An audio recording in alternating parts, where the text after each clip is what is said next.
What is up, YouTube? This is T Quentin1 coming at you with another video, and today I'm going to be talking to you about Superman, the latest adaptation of the beloved superhero and a new installment in James Gunn's DC Universe franchise.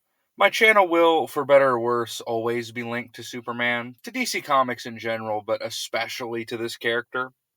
One of my most famous videos is a wish list of things I wanted in a modern Superman film, and half of my subscribers still came from my Smallville retrospective I did almost a decade ago. I've loved each of the previous projects James Gunn has made for DC, and I was hyped for this one. Probably my most anticipated film, not just of this packed summer, but of the year. And after seeing it, I can say with certainty that while I think it'll be more broadly liked than Zack Snyder's films, I wouldn't be surprised if there was some polarization here too.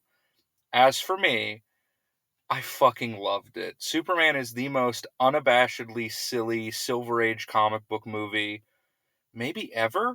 Certainly it commits to its heightened reality more than any film since the Raimi Spider-Man series or the first Captain America. That's the pleasant surprise of James Gunn's Superman. There's none of the self-consciousness that sometimes bogs down his other movies. It's a film that doesn't give a fuck if you think it's realistic. It's a film that presents a complete, beautiful world of misfits and magic and nails the characterization of the titular hero in a way no theatrical release has done since the 70s. A lot of that is due to the perfect casting of David Cornsweet in the lead. I cannot put into words how much of a step up he is from Henry Cavill. It's like seeing the sun again after being locked in a basement for 2 years. Funny story, a couple years ago, he was in that horror film Pearl, and when me and my wife watched it, we jokingly referred to his character as Clark Kent. Sometimes life works out kind of funny that way.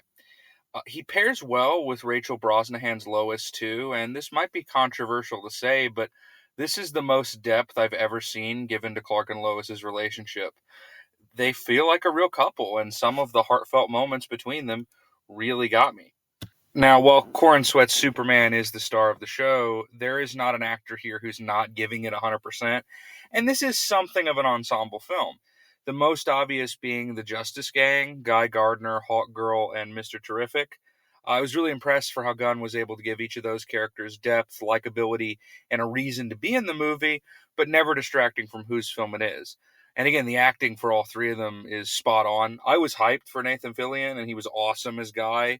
And after almost saving the second season of The Last of Us, Isabella Merced kills it here, too. This is her and Jack O'Connell's year, I'm telling you. I didn't recognize Mr. Terrific was Darwin from X-Men at first, but that gave me a nostalgic little rush, and there's a reason so many people were talking about his performance. Best superhero movie comeback since Chris Evans. Henry Brahm's cinematography is another highlight, doing even better work than in his fantastic-looking The Suicide Squad. The whole movie perfectly captures the look of a Silver Age comic, the colors, the depth. It's a film that, in every visual detail, just screams Superman. And finally, while there are, again, so many actors I want to talk about, even people in minor roles do such a good job, like Beck Bennett, for example, as Steve Lombard. But the one I have to talk about is Nicholas Hoult as Lex Luthor. Going from Jesse Eisenberg to this, I mean, it's like James Gunn leapt out of the screen and apologized to me personally. Even Gene Hackman, as good as he was, never really felt like the Lex I knew from the comics, but here he is in all his glory. Every aspect of the character, the hatred and envy he feels towards Superman, the keenly analytical mind, and the swagger he carries himself with, everything that no live-action version of Lex has ever possessed, Holt brings. The guy is coming off a generational run these past few years with The Menu, Juror Number 2, The Order, and Nosferatu, and Lex Luthor belongs on that list. Now, I have to take my fanboy hat off for a second and put my critic one on. I feel like no one's going to take this review seriously if I don't have at least something that doesn't work. The only thing that underwhelmed me was John Murphy's score, which is a shame because I've enjoyed he and Gunn's previous collaborations, but outside of the moments where it uses the old John Williams theme, it didn't leave much of an impression. That having been said, score is only part of a James Gunn soundtrack, as we all know. And while he's pretty restrained here, this is not a needle drop heavy movie. There's only 2 songs in it, one that plays during a fight scene and one at the end. And I don't think this is a spoiler, but if you made it this far, look, just go fucking see the movie. It's awesome. He uses the song Punk Rocker by Teddy Bears, and it's one of those talents that Gunn has that I don't think enough people give him credit for, which is finding music that just speaks to the soul of a character.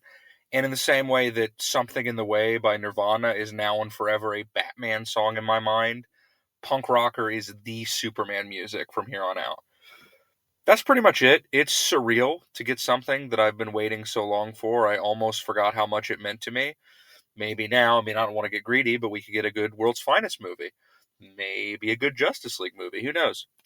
But Superman is a great film, a almost perfect adaptation of a great character, and one of the best films in the legendary summer of 2025. I'm going to give it a 10 out of 10. This is T Quentin 1, signing out.